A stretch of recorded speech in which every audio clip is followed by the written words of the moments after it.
episode of the Girl Power Alliance podcast.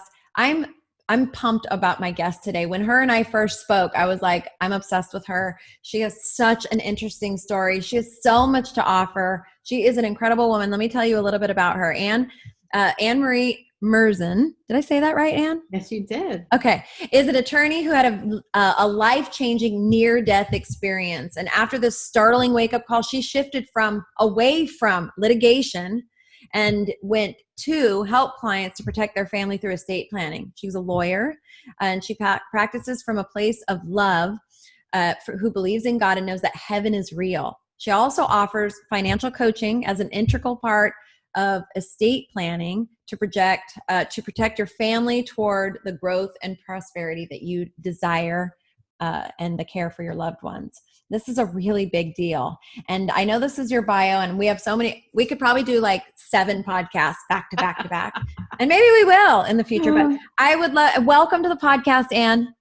Thank you so much for having me. I appreciate it. Yeah, I packed a lot into that bio, so feel free to ask away. And gosh, I know there's a ton. But before I start like questioning, would you just expand a little bit on the story? Because I know that when you and I spoke on the phone, I was just like jaw dropped at all the things that you've gone through. So I would love for everybody to hear that. Of course, sure. I'll just jump right in. I've been an attorney for, about 20 years or so, and I always did litigation. Loved it. Didn't mind going to court. I have 2 children. They're teenagers now, but there came a time a few years ago, I was down at the Jersey Shore, and just suddenly, unexpectedly, I'd never have had an allergic reaction before. I had a severe allergic reaction. Unfortunately, my throat closed up, and I fell unconscious immediately and was rushed to the hospital.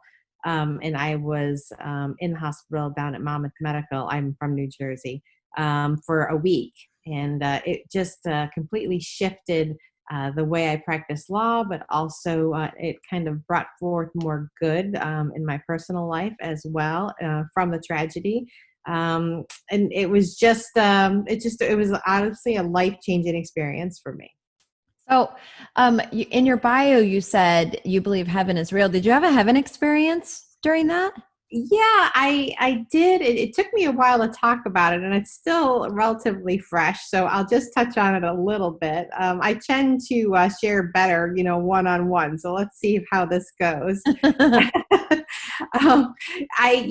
that happened, I was rushed to the hospital, and I didn't even change my clothes or anything. I just, they brought me in the ambulance, and I realized at some point that I was in different clothing and a hospital type of clothing. And then, after I realized that, it turns out that I was seeing myself from above looking down. That's how I knew that I was in different clothing. And that was quite a shock. I guess that whole process took a while for me to realize. And yes, it was sort of a transient feeling, like, wait, I'm not ready to not be in my body, right now. But it was also, a comforting feeling as well. I didn't feel scared, and I felt very safe. So it's a little bit, I didn't see a light, or hear a voice or anything, but I definitely know that there is another dimension, out there for sure. And I've always had a strong faith. I was raised Catholic, and I'm still, Catholic. And I always, felt, a spiritual, I guess you could say. Yeah. But this highlighted everything even more, to know that, where we are now is just a stepping stone to something else, whatever faith you believe in. Yeah, that's awesome. I love to hear stories like this because I have a sister who died of cancer when she was 13 years old. And at one point she went into a coma. And when she came out of the coma, she had brain cancer. When she came out of the coma, she shared a very detailed heaven experience. And so did you ever read the book, Heaven is for Real? Yes, I love that book. So it's really interesting. This is totally off topic, but whatever. Let's go with it. Very interesting. So I read the book, Heaven is for Real, obviously years and years after my sister had already gone to heaven and we'd already known about, what she shared. Literally, some of the things were verbatim that was shared in this book and that my sister had said years and years before. So it's just like, you love hearing those little confirmations. You know what I mean? I think it gives people comfort and peace, because Right. even people of faith, even people that grew up with a foundation of faith, maybe they went to church their whole life, even still, there's always that little feeling of like, is that real? Absolutely. Yeah, that's how I felt too. I just felt, and it sort of all just felt like it came together, in that experience. And then being waking up and not being able to communicate, that was pretty difficult. I had always empathized with people who weren't able to communicate. The blind, or people who have trouble, speaking, or the deaf. I empathize with that. But when it happens to you, it's a whole, different scenario. And people were asking me rapid questions at the time. I guess they had brought me back, and I actually was writing on a clipboard, answering their questions with my eyes closed, like this. Wow. I could hear them, but I couldn't. My mouth, everything was all swollen. I Ugh. couldn't open my eyes, so I couldn't communicate. So it gave me a lot more empathy, I think, for people, even though, I, of course, I had it before. When it happens to yourself, it's a lot different. And then also, it just made me realize, how important, family is, and doing the things you love. And I wanted to shift and make sure that my career, and, that's where you spend most of your time, Yeah. really, my daily work reflected, my values. So, okay. So you have this horrific, literally life-changing experience, which that always will shift. So I think a lot of things in your life. Now, let me ask you a question. So before this happened, were you feeling anything at all, any call at all to make a shift in your career before this happened? Not really. Everything was, pretty steady. I mean, of course, I had goals. I always wanted to do, X, Y, or Z, right? Or I always wanted to do this. And at the end of the day, I often, reviewed my day. What could I have done better? What can I do better tomorrow? Lord, help me be more of a disciple. You know, lead me the direction you want me to be in. I always, tried to have that in the forefront of my mind. But after this, it was a lot different. And my mom actually has mentioned recently that, since they never actually found out what I was allergic to, even though I went to a million appointments and paid all the copays and Scary. all of that.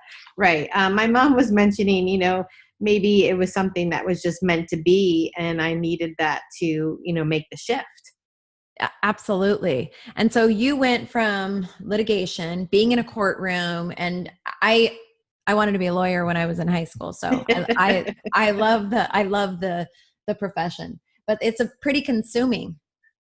Oh yeah, it's all consuming. It's a lot of hours, and it is a lot of conflict, going to court. And I loved going to court, of course, and I like, the excitement and a lot of, But now I shifted to estate planning because I found it just to be a way to use the law to help families ahead of time before they get into a crisis. Versus, once you get to the stage where you're litigating, there's a lot of drama already, a lot of pain that's, occurred. A lot of cases do settle. Of course, the majority of cases settle, but estate planning is just a way that I can help families really go figure out what their values are, but also help them to be more organized and aligned with their values. When you go through the process that I designed, it focuses you on what's the most important thing without having to have that traumatic experience that I had. Yeah, well, what an interesting perspective you're able to give people, because you went to the doorstep. Right. You And went to the admittedly, doorstep. I was one of those people who did not have my estate plan updated. So I hadn't looked at my will, my power of attorney. I hardly spoke to the person who I had named in my power of attorney. How It was funny. still sealed in the manila envelope and hadn't opened since the day of the appointment. So I was one of those people. And so did you feel, in addition to just wanting to make a shift in yourself, did you feel like God was calling you in this direction? Yeah, absolutely. Because I never felt confident enough to go on my own and open my own practice and create these systems to make things flow better for clients. I, of course, looked at each case individually before, went through litigation, but now I have systems in a way to field people's questions and make this whole process smooth, so law doesn't have to seem complicated or overwhelming. It's more of a calming experience and systematic, so people can quickly feel organized and get this off their list. That's awesome. And it's like one of those things everybody needs, but people are afraid, or they don't know, or they don't even want to talk about it. 100%. Yeah, I think that's true. I've heard the funniest ones are the people who go, oh no, I don't want to tempt fate. I don't want to do my estate plan because, I'm going to put it out there in the universe and someone's going to know, or whatever. So yeah, that's true. And procrastination, because there's always, something else that is, higher up on the list than this, first of all. But beyond having it be up higher up on the list, other people really, they know they don't necessarily agree 100% with either a partner or their spouse, the person they're living with, is particularly about having guardians for children. And so they don't even want to broach, certain topics because they already know they disagree. Like, I would want this person to be the guardian and I know you want this person or whatever. So there's a little bit of, nuance there that I have to sense when I talk to clients. And that's another valid reason not to go forward, because you feel like, you don't want to disagree with your spouse. Absolutely. Gosh, literally that's not even something I had thought about. Excellent. Yeah. We're bringing some things up. Yeah, that's a big one. Mm-hmm. So within what you're doing, I mean, it's a very sensitive topic. It's, I think there's a lot of emotion that comes up when people start thinking about their mortality. And does your faith come into play at all when you're speaking with people and how you kind of navigate this process? I know this is an insider's look at how I prepare for client conversations. Yeah, I actually do. I have a specific playlist that I have designed that has a lot of different music that kind of just gets me in the mindset of coming from a place of service and love and being really able to listen, because I wanted to start my firm and practice law in a way that I'm hearing what the clients really want versus telling them what I think they should do. Not, more that we work as a team together to figure out what their goals are. And then I use the law as a tool. Not that I'm smarter or better. It's just what I know to effectuate whatever their concerns are. Sometimes people come to me for estate planning and I was like, look, except for this, and this, you really don't need that much. You don't need like a full blown, estate plan, because your life is pretty organized already, and, things are already structured the right way. So yes, I look at a playlist or listen to a playlist and I reflect before each meeting. And actually during the meetings, I leave either, the clients, if it's husband and wife, or sometimes even just a single person, I leave them just for a few moments. I leave the room so they can reflect before we move forward and they decide whether to retain me or not, because I think it's important to have some calm before you go forward and make a decision, whether you want to say a quick prayer, or you want to, talk to the Lord, or talk, husband and wife together before moving forward. Has anybody ever asked you to pray with them? Not yet. However, at the end of all of this, we do what I call a piece of a legacy library. So I have questions already prepared that I give to the clients, kind of not like last words, but more like reflections, like what would you want to tell your adult children, or what would you want to tell your daughter when she turns, 18, if you're no longer here, or what are your favorite memories from Thanksgiving? Questions like that. And then I spontaneously ask them and I record that. And that is a very, very emotional experience then at that piece. And we're all done with the estate planning, all the legal documents, everything signed. This is just an extra piece that I do. And I do find that that's the moment where the tissues come out and we all feel like we've, shared something, very special. And then I encourage people to, add that to their estate plan and update that, every year or so. And some people really enjoy that. So we all have a moment there. Well, that made me cry and I'm not even doing it. Oh, I'm sorry. No, it's a beautiful thing. Mhm. It's a beautiful thing, and it's a beautiful service. And in addition to that, you and I talked when we talked the first time about kind of like financial coaching that you're doing with people. I'd love to hear a little bit about that. Yeah, that's something that people don't think about when they think about estate planning. A lot of people call me and they say, "I need a simple will," or whatever, and they don't realize, the finances are, a huge part of the estate plan, and it's not just legal documents. And I guess what I mean by that is the easiest example are, everyone has a standard bank account, a checking or savings account, and some people, or some banks, excuse me, have a way that you can actually just fill out a form and have beneficiaries to those bank accounts. So that is just something that you don't need a lawyer for at all. You can just go ask and see if there is some type of payable on death beneficiary to the bank account. And so what I do is I look at everyone's assets, whether they're just their debts or checking accounts, savings account, retirement accounts, and we look at the big picture of all of that and align them together in a way that it is consistent with the estate plan. So for example, if you want to have, both, children to have 50%, et cetera, we figure out how each piece is structured. And then at the end, I come up with a flow chart and it shows everything and what would happen, now, how is everything now, what would transition if one person or both people pass, and then, afterwards, when both people pass. So we look at the whole picture because it's very important, and a lot of it is in this organization. It's a lot of organization. It's a lot of talking about things that people a lot of times are uncomfortable talking about. Yes. And, we all are like that. Sometimes you open an account and you forget the password, or you haven't used this particular account in a while. And so what I do is in my system, I prompt people to look at everything they have, whether, you've looked at it in a while or not. And we gather everything together. And I've come up with a way that I kind of nudge everyone in the direction to get things organized. So everything is prepared in a binder. But also, keep in touch with people, every year or so. It's sort of like, spring cleaning, right? To look at your finances and look at your estate plan and kind of do adulting, right? So so connecting with you and being one of your clients, it's like a long-term relationship.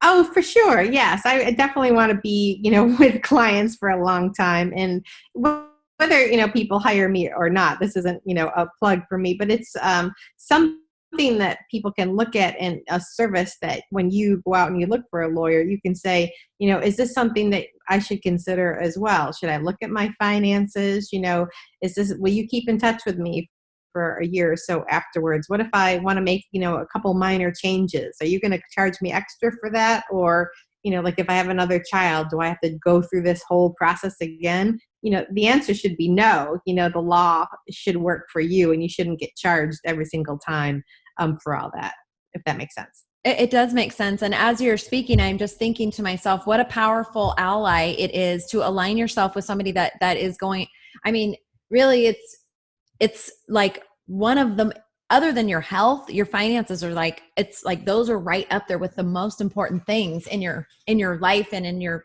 as a parent, as a spouse.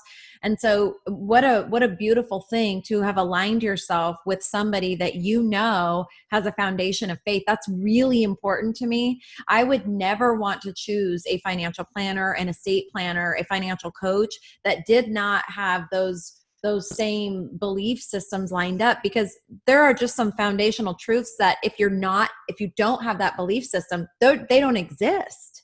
You're right. You're absolutely right.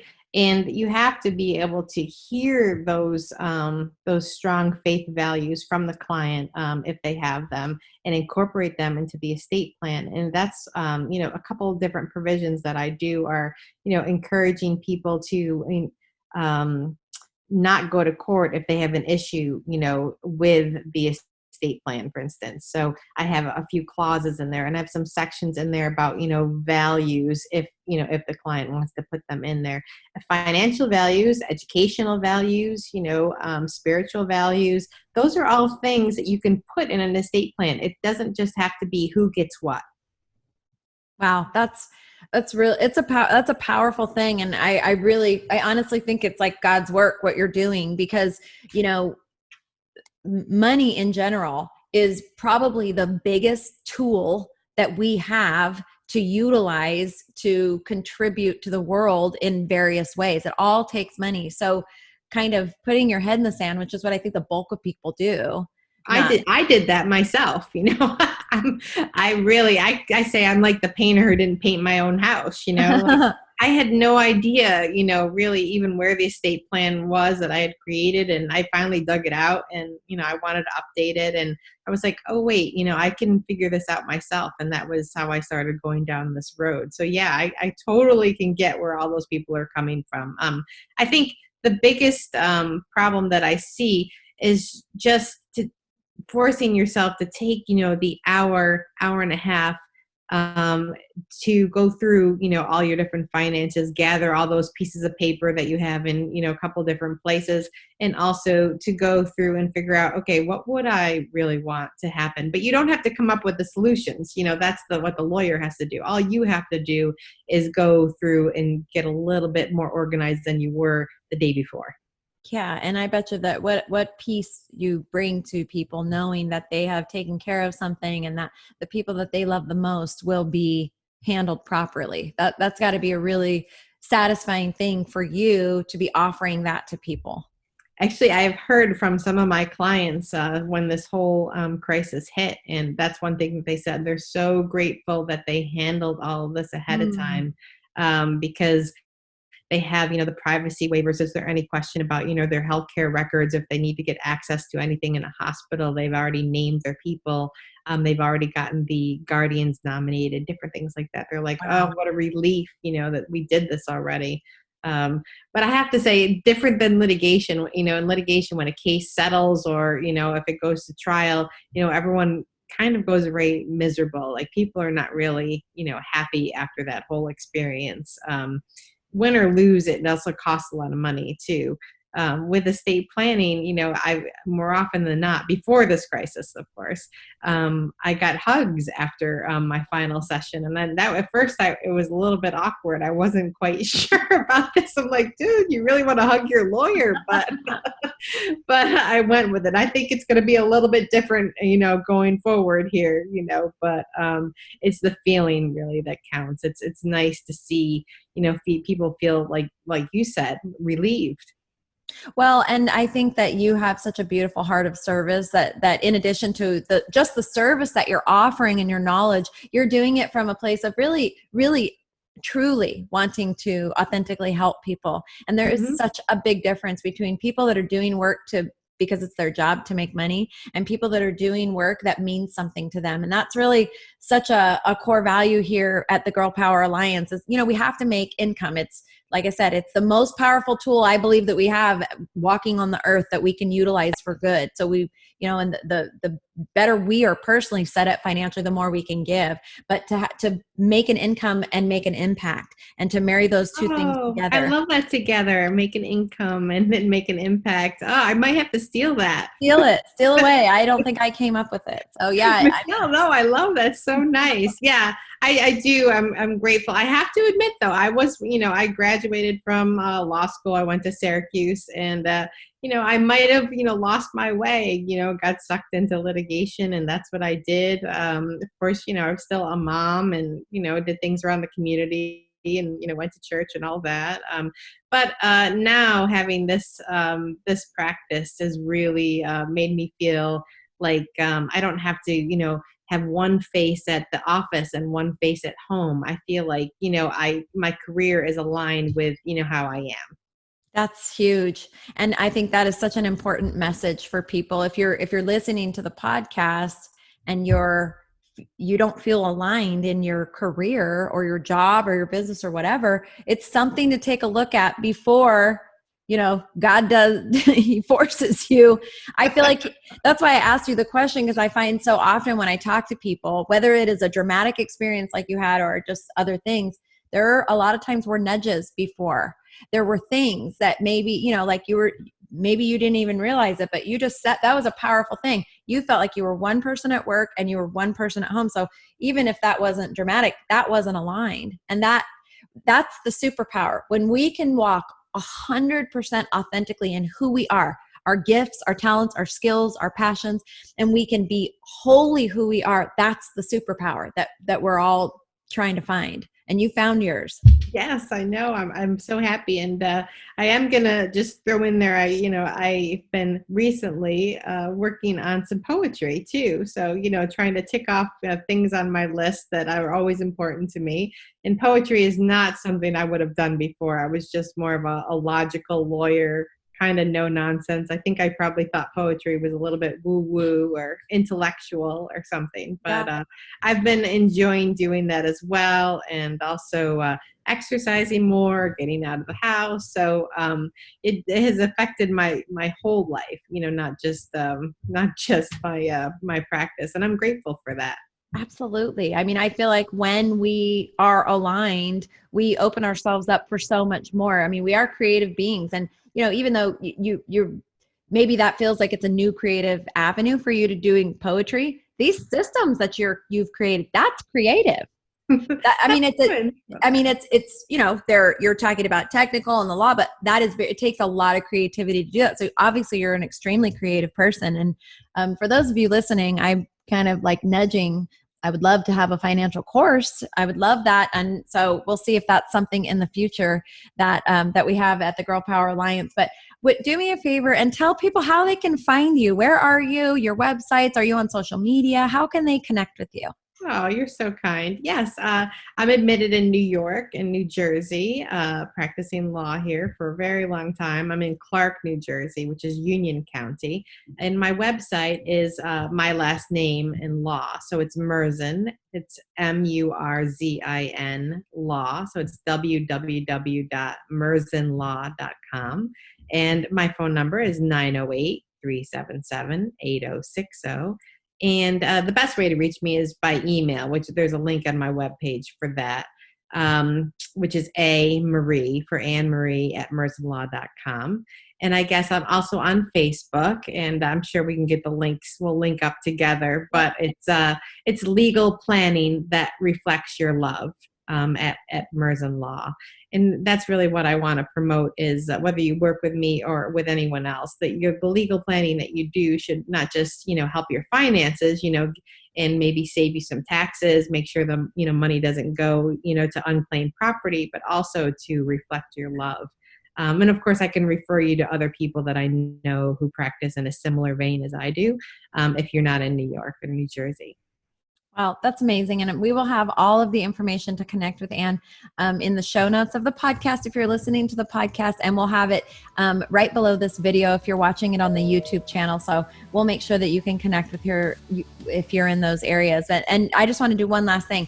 You can't do the estate planning if they're not in New York or New Jersey, but you can do financial counseling and coaching for them. Absolutely. Yes, I definitely can. And I'd be happy to do that. Thank you so much for having me. This has been a great experience. Well, you're amazing, and thank you for doing the work that you're doing. It is really, really important. And thanks for helping me get the work out. I'm so impressed. Thank you.